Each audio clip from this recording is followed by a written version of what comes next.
Hi guys, and welcome to another week of RYA Sell From Home.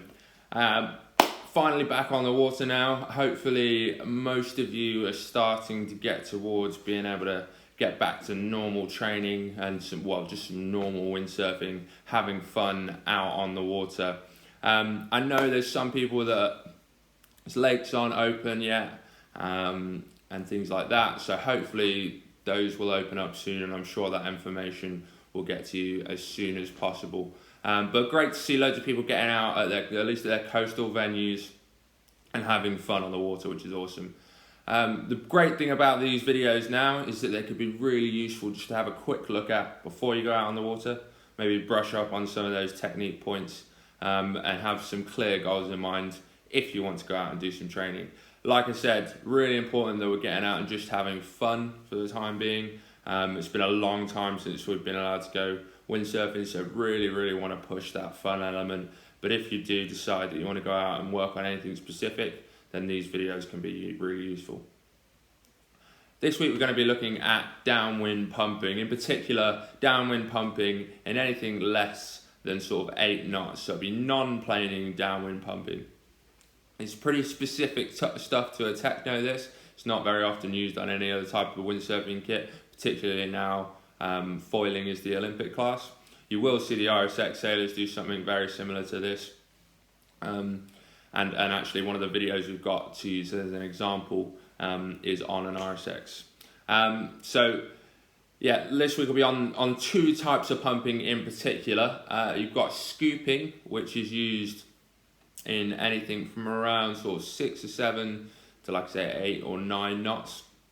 And then you've got rowing, which is used in anything less than 6 or 7 knots, really. And the main difference between the two is that with the scooping, which is used in the slightly breezier stuff, we're trying to use the power we've got in the sail to pull us forwards and create a lot of flow. And in the rowing, we're probably more a little bit of creating our own. When it's really light in that stuff, we're having to make a lot of movement to even get us to move anywhere. So yeah, first of all, let's just have a quick look at the videos I've got for you this week. And then what we're going to do is we're going to break each of those videos down step by step.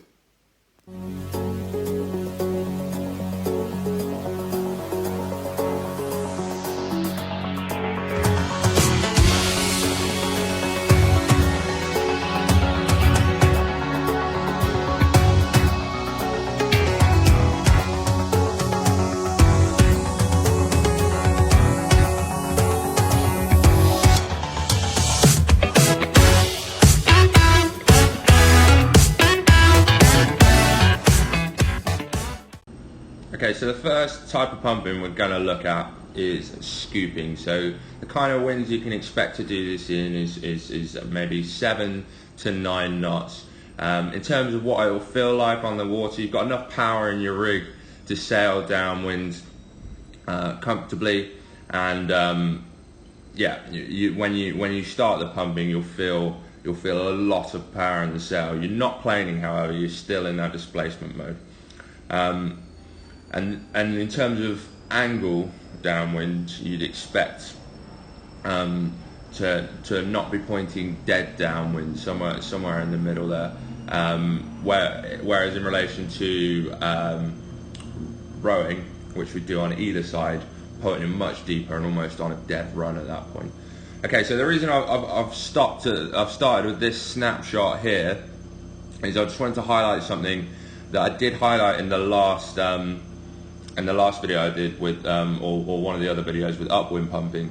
And the first thing I want you to look at is just this distance that Kieran's creating here. So he's doing a really good job there of creating a lot of distance between his hips and his hands. Now what that distance allows him to do is get his weight super far back and down. And as you can see, he's got a nice broad stance at the bottom there. And he's really letting that sail power up. It's nice and far in front of him. It's super far away from him, which is letting the sail power up. He's using his weight to counterbalance that, and that distance there in the arms is what's going to allow him to create the power in the pump. So if we just press for a minute, and go into slow mo. So that drop nice and low there is where you can see he's really creating that power. Now the other thing I want you to look at in terms of body position is what he's doing with his hips. So he drops nice and low, and then he drives those hips through and forwards. And as you see, when he drives those hips through and forwards, sail comes forward with him, and he gets a nice pulse forwards of speed. So what he's using there is his momentum of movement to help him carry the speed through the pump. So the most important part of this type of pumping is that we set our body up well. If we do a good job doing the right thing with our body, then it's much easier to get the right movement with the sail. Biggest problem that people generally have is that they don't make huge amounts of movement with their body, and they try and move the sail with their arms a lot. Our most powerful part of our body is our legs and our bum. And as you see, Kieran's getting his bum really far away from his hands there to build that power up and use his body as much as possible. It's a fairly big rig, the Techno rig, for a lot of you guys, so it's really important that we're using our body to help us move it around. So just go back to the beginning again.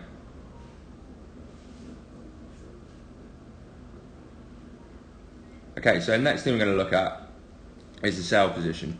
So first thing is, this is probably what we'd call the starting point of the pump. So the first thing you notice there is his rig is nice and far forwards, letting that power build up and pull him downwind, and he's got that clue super sheeted out to start the pump. So what that reset point where he's opened the rig up, the clue here is super far out, opening the sail up, and that allows the sail to be filled with power. So at this point, this is when you'll feel the most power in the pump. And when you first start to try this, if you don't manage to get your body in the right position, like I say, and create that distance there, what you'll probably find is that you get pulled forward onto your toes and a little bit off balance. So what's really important is that you create that distance whilst opening the rig up, so that you can control that power. And when you control that power, that's when you start to get that surge forwards in speed. Okay, so next we're going to see, as he comes and pulls the rig in, he's moving those hips. So as the clue's coming in, the hips are coming towards the sail as well. And as soon as that clue comes towards the head, the rig starts to go forwards, and that momentum with the hips is helping him move that rig forwards to the front of the board. Okay, so when we end up in this position here, as we've moved that rig towards the nose of the board, or just to the windward side of the nose, what that's going to do is it's going to power up that front end of the sail and help us bear off downwind, which is going to help us keep our depth as well as our speed. So that forwards movement gives us momentum and speed, and also when the sail powers up in the front end, it's going to help us give us depth as well. Now once we've got to that point there, we're then getting back towards the beginning again, where we need to start thinking about resetting. So that body needs to start coming nice and low, and the rig needs to start opening up. Okay, so just to highlight the few key points from the scooping. So that distance between our hands and our hips is what helps us create the power and manage the power. The drive through with the hips is what helps us build momentum and speed, and also gets our rig forwards. And one thing I didn't mention, which I'll come on to, is also keeping a clue, your clue around 90 degrees. You don't want to drop any lower than that. If your clue drops too much, you'll find that you start snaking up into wind. And a nice wide base to make sure that we can control and manage any power or pulls that come. And I think what you'll find is when you first start trying this and you really get that rig throw, where the rig comes forwards, you might find that you get pulled up out of position a little bit. So just make sure you've got a nice wide stance and that bum is nice and far away from our hands. So those are the key points for scooping. Okay, so next up we've got what we call rowing. So this type of type of pumping is a little bit different. Like I said, you can expect to be on a lower angle, and you're more likely to do this in 6 knots or less. The reason we're doing this is we've got a lot more movement going on in this type of pumping, and the reason we've got a lot more movement going on is because we're not necessarily just dealing with the flow of the wind. We're almost trying to create our own wind, and what you'll expect to see is a pump on the clew side and a pump on the mast side, and that'll become a little bit more apparent as I play the video. Things I want you to look at. So in the last video of the scooping, what you saw is the weight transfer was very much back to front. We were dropping back to control the power and then driving that weight and momentum straight forwards through the board. Now that's because we've got quite a lot of pull at that point, pulling us downwind. So we're able to do that. We're able to get that back and forwards movement going. With this type of pumping, it's not got as much pull pulling us straight downwind because there's not much wind at all. So what you'll tend to see is a lot more side to side movement, and that's what's really important in helping you get the range on this pumping, that side to side movement. So things I want you to look at are, again, where the hips go, but also what happens with the knees to let that side to side movement happen. So just play through the video. So as you can see, there's a pump on either side of the board. The sail goes to the clew side and then pulls across to the mast side. Now a couple of things I want you to look at. If we put it into slow-mo, first of all, you can see those hands sliding down the boom to help him with that range, really get the sail to either side of the pump. What that's going to allow him to do is just give him more range and essentially more power because of that. If you imagine, the further the sail goes away, the more movement there's going to be in the sail. Other things I want you to look at is just as he's, if we come back a little bit, see a bit closer, play that. So as he goes to the mast scoop, this is a really important bit for helping you manage, because obviously when that mast goes out that far to start the mast pump, there's a lot of weight over that side, and in order to manage that weight, you really need to get your weight across. So what you see Kieran doing here, and when I was saying look at the knees, is that knee on the other side of the sail is really reaching across to help him counterbalance that. You see his arms are nice and straight, and he's trying to get those hips right across over to the other side to counterbalance that weight. What that allows him to do, as you see there, is he's got a really good angle on his mast, getting it far away, creating more distance, more range, and in turn more power. So it's all about counterbalance, this type of pumping. If you want to create more range and more power in the lighter breeze, then you need to be able to get your body further away, and that knee, if we're just looking at that knee there, getting those hips right across is going to allow you to get that sort of angle on that mast, which as you can see there is pretty powerful. And then on the other side, it's not too dissimilar from our normal scoop. However, as I said, you expect to see a lot more sort of those hips coming out sideways.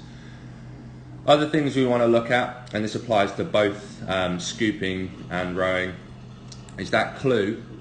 As you can see, when it comes in, that clew should never really be dropping too much lower than 90 degrees, okay? So if you find that your clew's coming down here, what you'll find is that your board will snake a lot as you're pumping, and you won't get much straight movement. So in order to help you stay on a nice downwind angle and keep you a little bit straighter, you want that clew to be nice and high.